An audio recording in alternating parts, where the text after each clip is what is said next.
So 5 mistakes most of the IT companies what they are doing at the time of lead generation. Clear audience define చేసుకోలేరు. Example ఏంటంటే నేను చాలా companies చూస్తా ఉంటాను. మీ audience ఎవరంటే ప్రతి ఒక్క కంపెనీ ఆడియన్స్ అంటారు. కానీ మనకి మన సెగ్మెంటేషన్ మనం డిఫైన్ చేసుకోవాలి. అలా సైజ్ ఆఫ్ ద కంపెనీ ఏంటి, కంపెనీ హెడ్ క్వార్టర్ లొకేషన్ ఏంటి, కేటగిరీ ఏంటి అనేది అన్ని డిఫైన్ చేసుకోవాలి.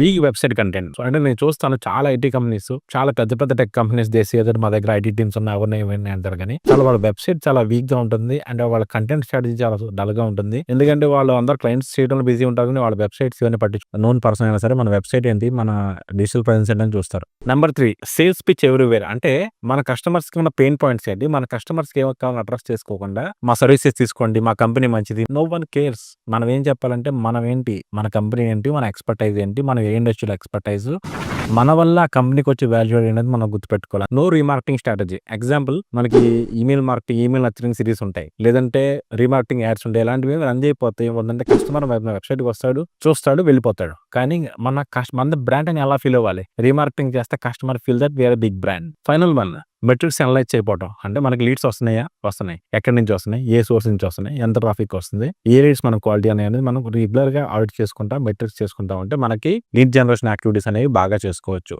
ఒకవేళ మీరు ఏదైనా ట్రాక్ చేయకపోతే ఏముందంటే ROI అనేది, రిటర్న్ ఆఫ్ ఇన్వెస్ట్మెంట్ అనేది యాడ్స్ లో కరెక్ట్ గా ఉండదు.